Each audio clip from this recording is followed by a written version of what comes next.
Salut! Alors, nous allons passer maintenant au magicien qui est la première carte de l'arcane majeur. Oui, parce que le fou qu'on a vu avant, c'est la carte zéro. C'est pas qu'elle compte pas, mais bref, t'as compris. Le magicien, il s'appelle aussi le battleur dans le jeu du tarot. Donc, on va faire exactement le même travail. Tu vas me dire ce que tu vois dans cette carte, ce que tu ressens quand tu vois la carte, à quoi ça te fait penser, des petits mots, des petits messages par rapport à ça, et ton vécu et tes mots-clés par rapport à cette carte. Comme tu le vois, le magicien, il a une table devant lui et il a plein d'objets. En gros, ça va représenter un peu ton potentiel qui vit en toi et qui demande à être vu et à être nourri pour grandir un peu comme l'arbre contenu dans la graine. En gros, t'es la graine qui contient tous ces potentiels. T'as des choses à découvrir encore et à faire grandir, des parts de toi qui sont insoupçonnées. Premier exercice, tu vas mettre en lumière tes qualités et tes potentiels. Même si tu ne les explores pas aujourd'hui, tu vas les noter. Note absolument tout. C'est comme un jeu de société, ça va être le point de départ. Quels sont tes rêves d'enfant et quelle place tu leur as offert dans ta vie? Ou vas-tu leur offrir? Est-ce que tu sens l'énergie d'un nouveau départ aujourd'hui? Ou est-ce que tu aimerais justement débuter quelque chose de nouveau?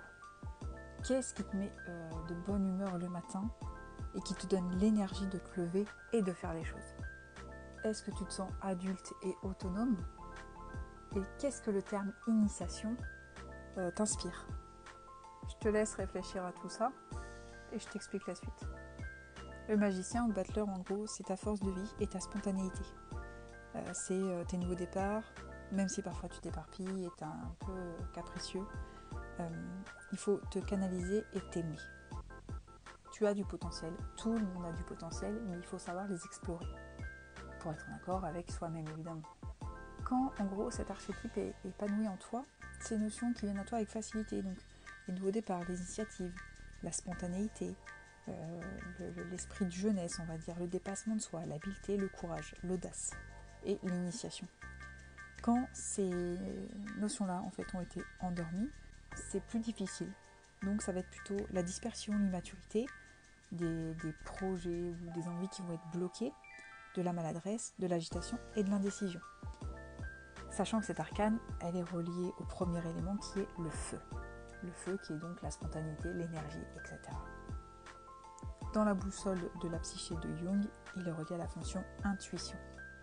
Ton action du jour, donc avec cette carte, ça va être de faire quelque chose de nouveau, quelque chose qui te fait envie depuis longtemps. Toujours pareil, ça peut être une petite chose. Ça peut être, par exemple, tu as un bureau en bazar, tu vas ranger ton bureau. Ça peut être, je sais pas moi, classer tes livres par auteur, tu classes tes livres par auteur. Ça peut être faire un bout de dessin. Fais un bout de dessin, même s'il est moche, on s'en fout.